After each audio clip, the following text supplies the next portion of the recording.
What up, everybody? It's your man Say Less reporting to you live from the street for Make It or Break It. So, my first thing that I would like to talk to y'all about today is my man Trey Songz, man. Trey go to the Kansas City game. You know, he's sitting right there minding his business. Whatever altercation take place with law enforcement, Trey defends himself, snuffs the officer. You feel me? So my thing is, first of all, it's hard enough as an artist, and I want y'all to know, for the culture, it's hard enough for us to survive. Being a hip-hop artist or R&B artist, a successful artist of melanin, to be a black African-American, you know, it's hard enough to be as is. Now, with that being said, was he wrong for snuffing the officer? Absolutely not.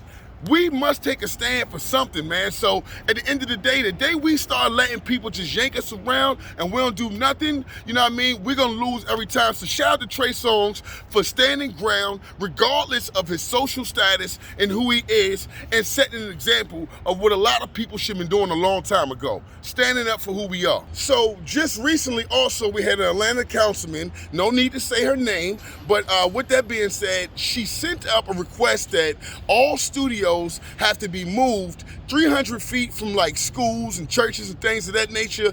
And she also requested that we have a limited amount of parking and people that attend venues and events and things of that nature. Now, people, if y'all don't know what this is control of the culture. First, we had Buster talking about the Armageddon, the world coming to an end. He wasn't talking about literally the world blowing up and coming to an end. He was talking about how the hip-hop culture was dying down, being watered down, controlled by money, and pushed in a direction that it shouldn't be. So with that being said, you know, shout out to T.I. for, you know, even though you have all the other controversy going on, I don't have nothing to do with that and really don't have an opinion for that right now. But shout out to T.I. for speaking up on that, because that was necessary for somebody of stature in the community, in the hip-hop community, you know, with long money, that makes a difference in America, of course, you know, to say something and put a stop on. Now, with that being said, man, shout out to, you know, the culture itself of hip-hop. This is Make It or Break It. So, you know, we want to talk about the things that's going to make or break this culture.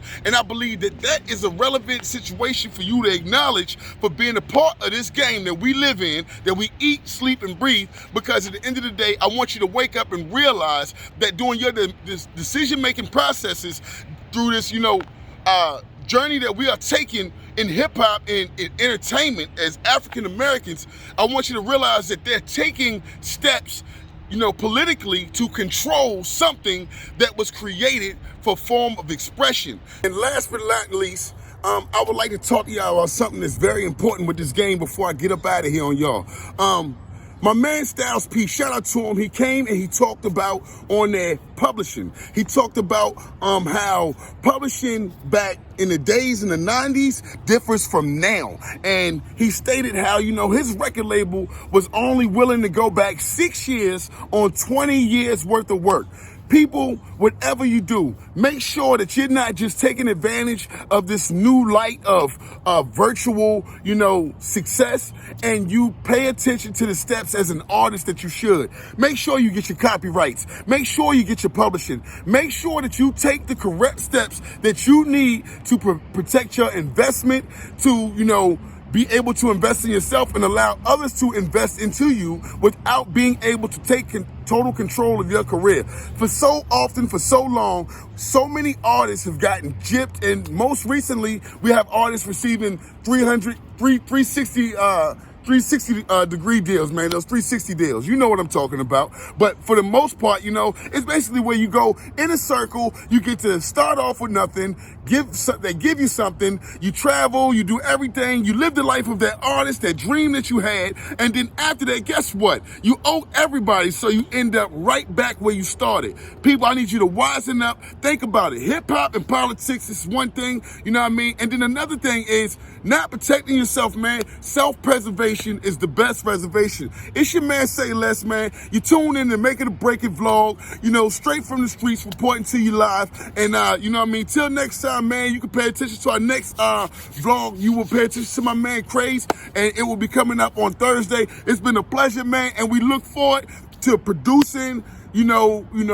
attraction and and what we need for these new artists to get out and be recognized like they're supposed to. We are your #1 platform. We are your Americans' hip-hop idol. They did everything for everybody, but what did they do for us? It's time for change, man, and instead of waiting for somebody else to do it, man, I had a dream, I woke up and I did it, along with others, and I influenced you to do the same thing. So until next time, we look forward to you sending in your requests for your podcast, for your exposure, to get on the #1 leading platform right here out of North Carolina. Make it or break it, 336. Peace. Know what I'm talking about?